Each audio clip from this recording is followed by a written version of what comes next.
एक मकड़ी थी। उसने अपने रहने के लिए जाला बनाने का विचार किया। उसने कमरे के एक कोने में जाला बनाना शुरू ही किया था कि एक बिल्ली वहाँ आई और मकड़ी से बोली, यहाँ मक्खियाँ तो हैं नहीं, तेरे जाल में कौन फंसेगा? तू खिड़की के पास अपना जाल बना।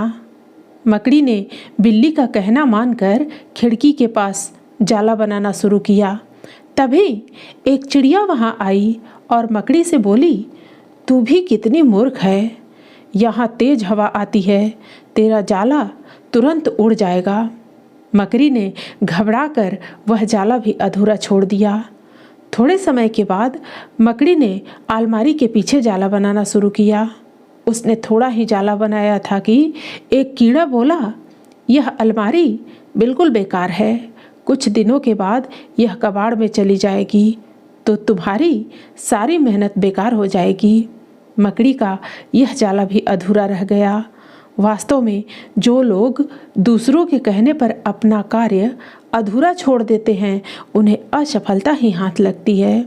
इसलिए कोई भी कार्य करने पर सुननी सबकी चाहिए, पर करते समय उद्देश्य का ध्यान रखना चाहिए। नमस्कार मित्रों, आज आपके लिए प्रसंग है, भटकते युवा को दिशा की है जरूरत। मित्रों, यूँ तो प्यार, अपनापन, आत्मीयता की तलाश में हर कोई लगा रहता है, परंतु इस कड़ी में युवा वर्ग की विशेष रुचि और उसकी भूमिका को भी नज़रअंदाज नहीं किया जा सकता। ज़्यादातर युवा प्यार की तलाश में किसी हमउम्र अपने की खोज में भटक रहे होते हैं, किंतु प्यार कैसे और कहाँ से हो, यह प्रश्न हर युवा मन को आज सोचने के लिए विवश करता रहता है। युवाओं में जो भटकाव शुरू होता है वह वास्तव में भावनात्मक भटकन ही होती है। किसी हमउम्र से प्यार मिल जाने की आस में वैसे तो हर एक युवा कहीं न कहीं भाग रहा होता है, और इस भागम भाग में वह सुरक्षित ही नहीं रहता, बल्कि उसे चोट भी मिलती है। अंतस की भावनात्मक अतृप्ति उसे जिंदगी की रपटीली फिसलन भरी राहों पर दौड़ाती और चोटिल करती रहती है। फिर भी यह अंतहीन तलाश जारी है, तथा आज के दौर में कुछ ज़्यादा ही है। इस विषय में मनोचिकित्सकों का कहना है कि युवाओं के अंदर पल रही यह भावनात्मक अतृप्ति की समस्या आज व्यक्तिगत न होकर एक सामाजिक समस्या बन चुकी है। भावनात्मक भ्रांतियों में भटककर असंख्य युवक युवतियां हर साल कितने ही मनोरोगों व मनोग्रंथियों के शिकार हो जाते हैं।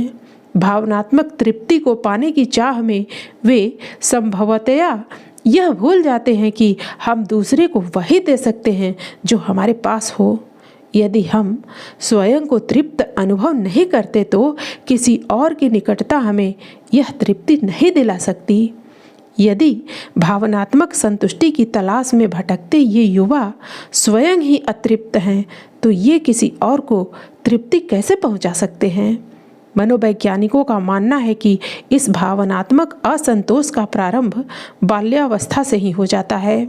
आज के वातावरण में जहां परिवारों के मध्य तनावपूर्ण परिस्थितियां, एक दूसरे के प्रति घोर अविश्वास, सौहार्द एवं सामंजस्य का अभाव स्पष्ट रूप से दिखाई पड़ते हैं, वहां किसी के लिए भी सुकोमल भावनाओं को सुरक्षित रख पाना एवं उनका पोषण कर पाना संभव नहीं हो पाता।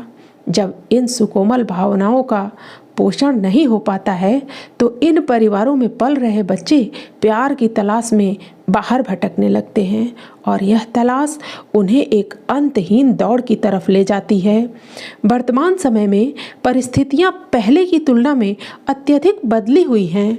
न केवल परिवार बहुतायत से एकल हुए हैं, बल्कि माता पिता भी अपनी महत्वाकांक्षाओं के चलते एक दूसरे के प्रति प्रेम से विमुख हुए हैं। उनके बीच की भावनात्मक दूरियां बढ़ी हैं और बढ़ती ही चली जा रही हैं। पिताओं को अपने दफ्तर, व्यापार आदि से फुर्सत नहीं है तो अनेक माएँ अपना समय किट्टी पार्टियों अथवा टीवी पर आने वाले उद्देश्य विहीन सीरियलों को देखते हुए बिताना ज़्यादा पसंद करती हैं। इस कारण दोनों में से किसी का भी ध्यान बच्चों के भावनात्मक विकास पर नहीं जाता और उन बच्चों की प्यार पाने की चाहत कहीं अंदर ही घुटती घुमड़ती रहती है। वे अपने माता पिता के प्यार को पाने के लिए आकुल रहते हैं, लेकिन उन्हें वह नहीं मिल पाता और इसलिए वे इसे पाने के लिए बाहर की दौड़ पर निकल पड़ते हैं। बदलते जमाने के साथ प्यार की परिभाषा भी बदली है, परिवर्तित हुई है। अब तो प्यार महंगे उपहारों से तकनीकी माध्यमों जैसे इंटरनेट, फेसबुक, व्हाट्सएप आदि से परिभाषित होता है। यही कारण है कि आज उपभोक्तावाद एवं बाजारीकरण की संस्कृति प्यार का भी व्यापार करने से नहीं चूकते हैं। व्यवसायियों को तो बस मुनाफा चाहिए और किसी भी कीमत पर चाहिए। वे युवाओं की इस भावनात्मक भटकन का शोषण करने से नहीं चूकते। इसलिए बाजार में प्यार को या आसक्ति को उद्वेलित करने वाले उपहारों की भरमार है। विश्व के कोने कोने में इस भावनात्मक उत्तेजना को जगाने बढ़ाने वाले उपहार सहजता से मिल जाते हैं। इनके खरीदार भी आज करोड़ों में हैं। इस संदर्भ में association of commerce and industries of India ASSOCHAM के आंकड़े चौंकाने वाले हैं। उनके द्वारा कराए गए सर्वेक्षण के अनुसार मात्र फरवरी के एक सप्ताह में बिकने वाले ग्रीटिंग कार्ड्स का व्यापार 15 अरब रुपए तक हो जाता है। पश्चिम से आई इस परंपरा के तहत भारत की युवा पीढ़ी भी 7 से 14 फरवरी तक के समय को विभिन्न प्रकार के दिनों के रूप में मनाती है। यद्यपि इनमें से कोई एक भी भारतीय परंपरा से संबंध नहीं रखता, तब भी इन दिनों एक दूसरे को उपहार देने की दौड़ से कोई भी पीछे नहीं छूटता। एसोचैम द्वारा कराए गए इस सर्वेक्षण में भारत के दिल्ली, मुंबई, चेन्नई, कोलकाता, बेंगलोर, भोपाल, इंदौर, जयपुर, हैदराबाद, लखनऊ आदि शहरों की 150 शैक्षणिक संस्थाओं एवं महाविद्यालयों के हजारों छात्र छात्राओं को शामिल किया गया था। इसी से मात्र अनुमान लगाया जा सकता है कि पूरे भारतवर्ष के आंकड़े यदि एकत्रित किए जाएं तो धीरे धीरे फैलती इस समस्या की भयावहता एवं व्यापकता को महसूस किया जा सकता है। यहाँ समस्या यह नहीं है कि युवाओं की भावनात्मक भटकन का शोषण करने में अनेकों व्यावसायिक संस्थान किस तरह से आगे हैं, बल्कि समस्या यह है कि इस शोषण का मूल कारण उनके मनों में उभर रहा भावनात्मक विक्षोभ है।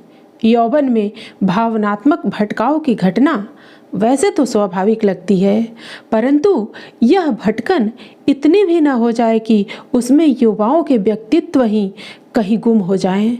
आज के युवाओं के अंधेरे जीवन में प्रकाश फैलाने की आवश्यकता है। विषबेल बहुत फैल चुकी है, अब उसकी सफाई की पुरजोर आवश्यकता है। हे युवकों, अब और न भटकें, आत्मनिरीक्षण के लिए तैयार रहें। अंतर ज्योति आपके अंतस में भी विद्यमान है, इसे अनुभव करें और परिवर्तन के पथ पर बढ़ चलें। उज्जवल संभावनाएं आपका इंतजार कर रही हैं। व्यवसायी वर्ग को भी चाहिए कि प्रलोभनों के लिए ऐसा मार्ग न अपनाएं जिसके लिए उनकी आत्मा उन्हें धिक्कारे। मानवीय अंतःकरण में रहने वाली करुणा, ममता और उदारता का तकाजा है कि हम ऊंचे उठें, सुखी रहें, सफल बने। इतना ही पर्याप्त नहीं है, बल्कि हम अपने साथ दूसरों को भी उठाएं एवं आगे बढ़ाएं। वर्तमान समय की युवा पीढ़ी से यही मांग है। मित्रों, फिर मिलते हैं अगली प्रस्तुति में नए लेख के साथ। धन्यवाद।